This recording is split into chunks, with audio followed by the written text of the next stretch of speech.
Chaque fois que vous vous asseyez pour manger, votre chien apparaît.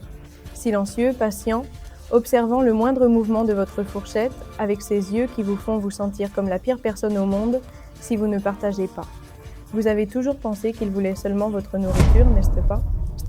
Vous vous trompez. La vraie raison est beaucoup plus profonde, et vous ne l'avez jamais envisagée.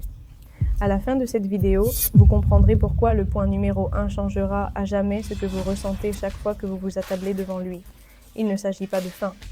Il ne s'agit pas non plus d'un caprice ou d'un manque d'éducation. Il s'agit de cette... Évacuons d'abord l'évidence, car même si elle est réelle, elle ne représente que la surface. Oui, votre chien veut un morceau de ce que vous mangez. Par évolution, les chiens sont des charognards. Pendant des milliers d'années, leurs ancêtres ont survécu en restant près des humains qui faisaient cuire de la viande au feu, ramassant les restes qui tombaient. Cet instinct n'a pas disparu. Il a simplement déménagé du feu de camp de l'âge de pierre à la table de votre cuisine. Mais voici ce que la plupart des gens comprennent mal. Votre chien ne fait pas preuve de gloutonnerie. Il est simplement en train d'exécuter un programme biologique ancestral.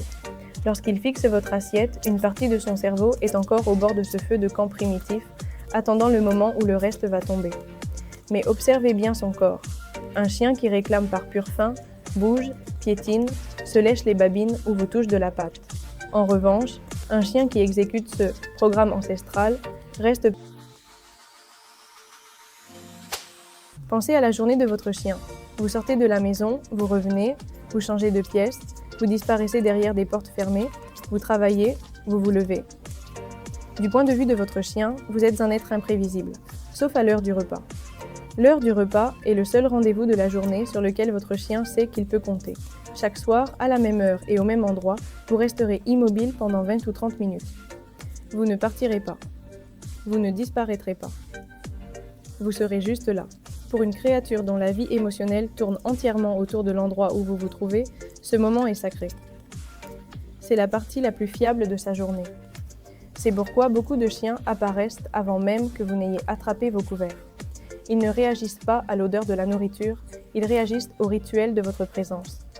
Ils ont appris que être assis équivaut à être disponible. Et votre présence, c'est la raison pour laquelle ils vivent.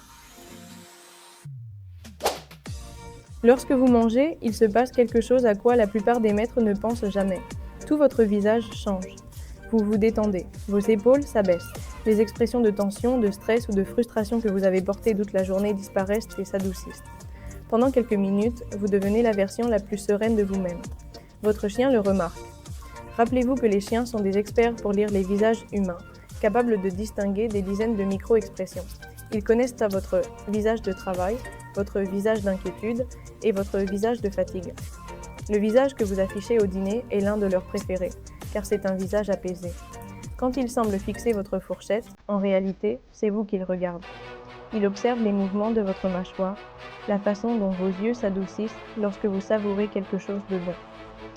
Pour votre chien, c'est la plus belle version de vous, une version qu'il ne voit qu'à certains moments de la journée. La nourriture n'est qu'un prétexte. La véritable récompense pour lui, c'est de vous voir enfin vous reposer. Cette raison nous ramène à un instinct primitif ancré profondément dans le cerveau de votre chien. Dans une meute de loups, la nourriture n'est pas une affaire individuelle, elle est collective. Lorsque le chef de meute mange, les autres membres l'observent. Pas toujours parce qu'ils ont faim, mais parce qu'ils ont besoin de savoir. Ils ont besoin de confirmer qu'il y a de la nourriture, de savoir qu'il y a accès en priorité et de s'assurer que le leader est rassasié. Votre chien a hérité de ce câblage biologique intact. Quand vous mangez, une partie ancienne de son cerveau fait un inventaire.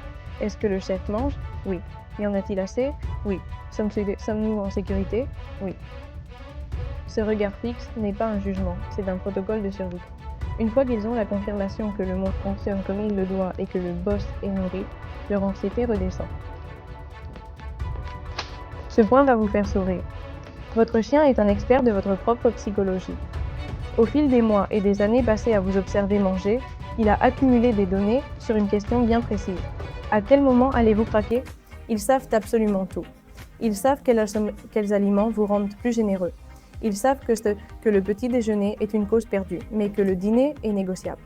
Ils savent que lorsque vous êtes installé devant la télévision, vos défenses sont au plus bas. Ils ont réalisé des milliers d'expériences avec vous. en variant la distance à laquelle il s'assoit, la durée du contact visuel, ou encore en choisissant de gémir ou de rester silencieux. Ce regard que vous lance votre chien n'a rien d'un hasard. C'est le résultat d'années de collecte de données comportementales. Il a déjà calculé qu'il y a un pourcentage élevé de chances pour que vous partagiez un morceau à la 6e bouchée. Et au fond, vous adorez le fait qu'il vous ait ainsi décrypté. Au sein d'une meute, manger ensemble ne sert pas seulement à se nourrir. C'est une question d'identité. Le fait de partager le même espace pendant la consommation de nourriture est la façon dont un loup sait qu'il appartient au groupe. Les chiens ont gardé cet instinct bien vivant.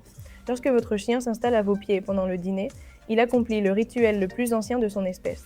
Il est en train de dire « Je suis là, je fais partie de tout ça, j'appartiens à ce groupe ».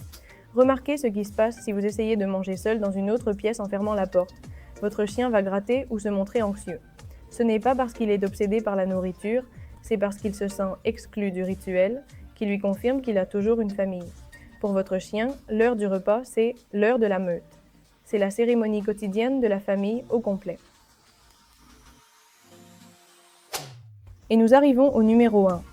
La raison que la plupart des maîtres n'envisageront jamais, mais que tout expert en comportement canin sait d'être bien réel. Pour votre chien, dans son cadre émotionnel le plus profond, la nourriture est synonyme d'amour. Pensez-y, la toute première relation que votre chien a eue dans sa vie était avec sa mère, et elle s'est construite autour de la nourriture. Elle le nourrissait, le maintenait au chaud et était sa seule garantie de survie. Dans le cerveau d'un chien, être nourri par quelqu'un qu'il aime et être aimé par quelqu'un qui le nourrit ne sont pas des concepts distincts. C'est exactement la même chose. Lorsque votre chien est arrivé chez vous, vous avez hérité de ce rôle. Chaque fois que vous remplissez sa gamelle, vous ne lui donnez pas seulement des nutriments, vous lui donnez une confirmation. Tu es l'élu.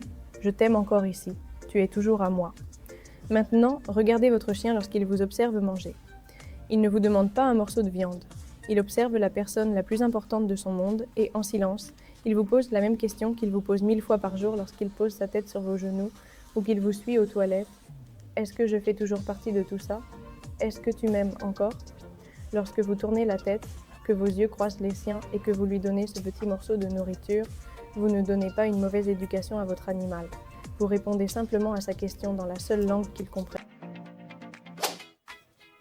La prochaine fois que votre chien apparaîtra à vos pieds et vous fixera intensément, rappelez-vous qu'il ne mendie pas.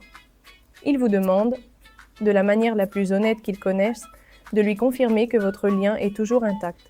Si cette vidéo a changé votre façon de percevoir ses yeux sous votre table, abonnez-vous à la chaîne. Nous créons ces vidéos pour les personnes qui veulent comprendre les conversations silencieuses qui se jouent entre elles et leurs chiens, car ces échanges sont souvent bien plus profonds qu'on ne l'imagine. Et avant de partir, si votre chien vous accueille à la porte chaque fois que vous rentrez chez vous, sachez qu'il y a un message très précis derrière cette salutation, et ce n'est pas du tout ce que vous croyez. Cette vidéo est celle qui s'affiche en ce moment même à l'écran. Prenez soin d'eux. Chaque regard est une question, et chaque geste de gentillesse est votre réponse. On se retrouve dans la prochaine vidéo.